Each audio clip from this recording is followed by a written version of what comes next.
Assalamualaikum warahmatullahi wabarakatuh. Kita lanjutkan untuk materi kita. Kalau kemarin kita sudah sedikit menyinggung tentang hakikat manusia dan upaya menjadi manusia terbaik, maka pada kesempatan ini mari kita bahas tentang sumber hukum Islam. Ya, bagaimana menjadi orang yang baik? Tentu harus mengetahui petunjuk-petunjuk agama sebagaimana diwahyukan oleh Allah Subhanahu wa taala. Maka dalam hal ini penting sekali kita mengetahui sumber-sumber hukum dalam agama Islam. Sumber dalam agama Islam yang kita pakai itu setidaknya ada 4. Yang pertama adalah Al-Quran. Ini merupakan wahyu dari Allah Subhanahu wa taala yang diturunkan kepada Nabi Muhammad melalui malaikat Jibril, yang tujuannya adalah hudal linnas wa bayyinatin minal huda wal furqan. Jadi Quran itu adalah sebagai petunjuk kepada manusia.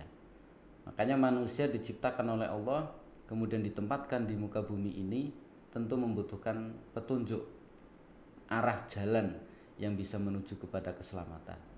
Lah dari mana kita bisa mendapatkan itu? Tentu dari ayat-ayat Al-Quran yang diturunkan oleh Allah Subhanahu wa taala. Maka sumber hukum Islam yang pertama adalah Al-Quran.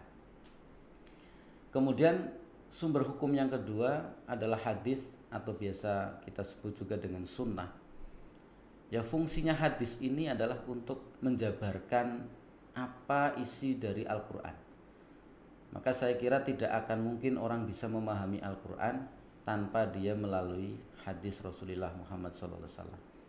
Nah, makanya Allah mengutus para utusan itulah yang tujuannya untuk memberikan pelajaran kepada umat manusia melalui ayat-ayat Al-Quran. Maka Al-Quran itu membutuhkan yang namanya hadis. Karena hadis itulah yang akan menjabarkan apa maksud Allah, apa yang dipesankan Allah dalam Al-Quran, sehingga manusia bisa memahami apa pesan Allah itu. Nah, kemudian ada juga sumber hukum Islam yang lain. Ini walaupun mungkin masih menjadi sebagian perdebatan, yang dua ini, yang paling pokok adalah Al-Quran dan hadis. Tapi di situ ada ijma'. Ijma' itu adalah kesepakatan para ulama ya dalam memutuskan sebuah hukum. Ketika mendapati sebuah permasalahan yang tidak secara spesifik atau secara jelas dijelaskan dalam Al-Quran atau hadis, maka para ulama ini akan merumuskan hukum tentang persoalan tersebut. Nah, ini makanya biasanya ada nanti timbul usul fikih. Itu mungkin kita juga mengenal madhab-madhab dan sebagainya. Ini nanti ada di ijma. Kemudian yang terakhir ada qiyas. Qiyas ini kayak analog ya, analogi.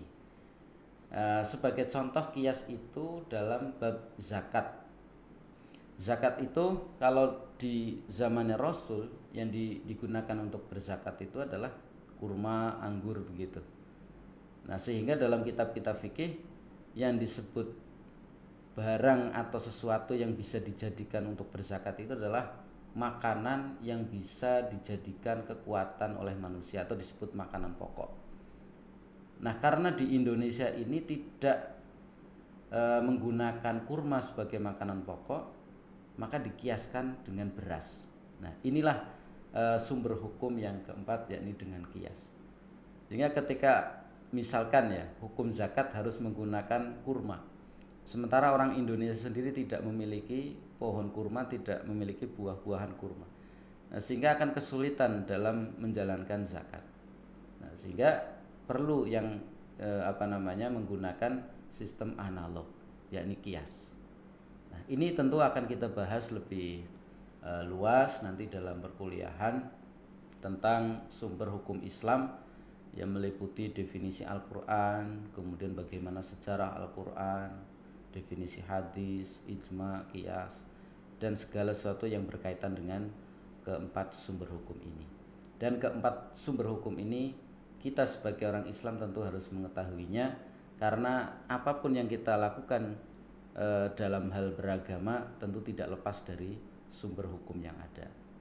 Nah, inilah sehingga kalau kita keluar dari hukum Islam ini mungkin bisa disebut sebagai ahlul bid'ah, orang yang mengada-adakan aturan sendiri dalam beragama. Ya, karena dalam beragama sudah diatur dalam hukum sumber Islam atau sumber hukum Islam. Ya, yang kita sebutkan tadi ada Al-Quran, ada hadis, ijma, dan qiyas. Baik, demikian yang bisa disampaikan ya. Jadi sumber hukum Islam ini yang akan kita bahas panjang lebar nanti insya Allah di perkuliahan. Semoga kita semua bisa mempersiapkan diri dalam berdiskusi tentang apa itu Al-Quran, hadis, ijma, dan qiyas. Terima kasih. Wassalamualaikum warahmatullahi wabarakatuh.